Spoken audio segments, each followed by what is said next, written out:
Welcome again. I'm Bram, this is Marcus, and today we're going to be discussing retirement plan distributions and what you need to know. Tax implications for plan distributions. You know, it's actually an incentive to save. Standard income tax, right? Anytime you take a distribution from your retirement account, there's going to be different implications, whether it's traditional or Roth.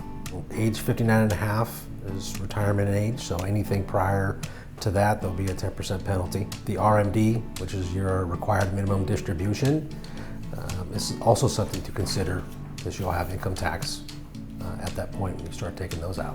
That's correct. Early withdrawal. So this is something you should always think twice about.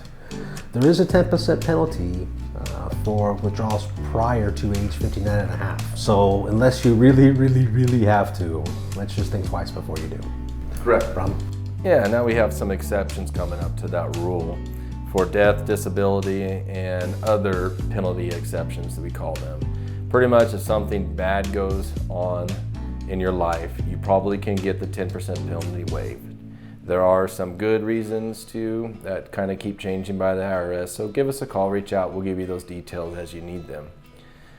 Importantly, if you're going to take a distribution, you got to start weighing your options. Should you take a distribution? Should you keep the money in the plan? Should you roll it over to an IRA? Should you take the lump sum? All of these need to be weighed and see what is done the best for you.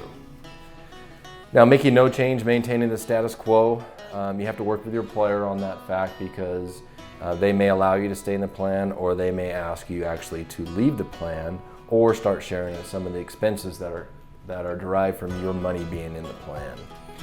So keep that in mind. Doing nothing may be an option, but at the same time, you still may have to do something based on your employer's rules. What about if you get a new job?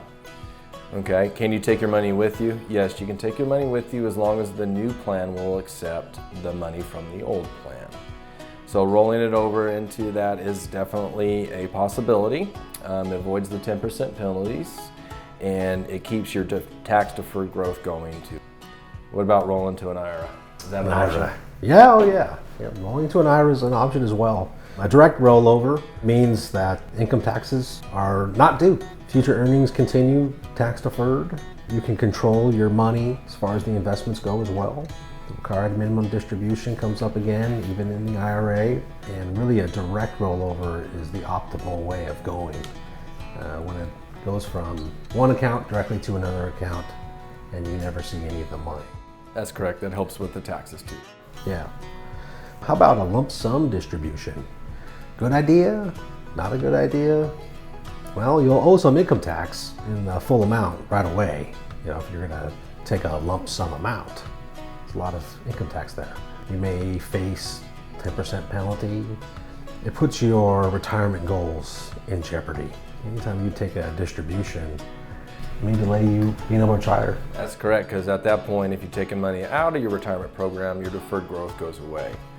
Okay, but what if you're nearing retirement? We have definitely some other options for you to consider. You can take, if you're over the age of 72 now, a required minimum distribution, and that's penalty free as well.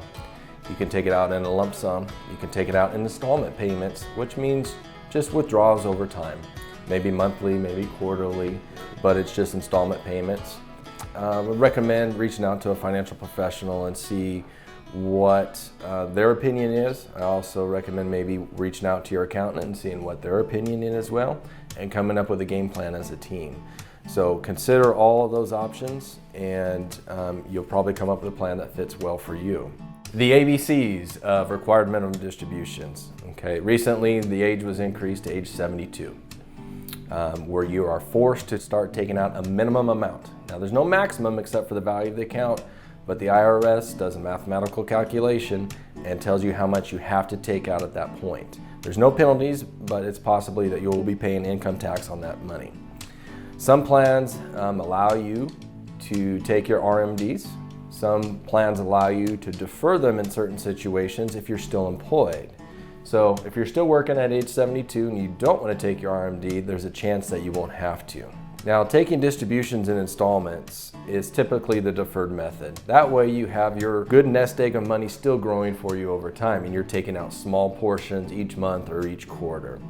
That also helps spread your taxes over time. So instead of taking the lump sum, paying taxes once on the large amount, you're paying on the smaller amount that you're taking out over time. One of the things is, and we see this with our clients all the time, is that they start to feel overwhelmed. This is a lot of choices, a lot of information. We don't want you to feel overwhelmed. Just know that you have to assemble a team that can help you and give you the right advice. So working with a financial professional like ourselves is one option. Teaming up with an accountant is also another option. And sometimes we also work with lawyers that help us come up with the best game plan from an investment standpoint, a tax standpoint, and a legal standpoint for your withdrawals. So don't feel overwhelmed. There are solutions out there for everybody, but just consider working with all those financial professionals in order to come up with a solution.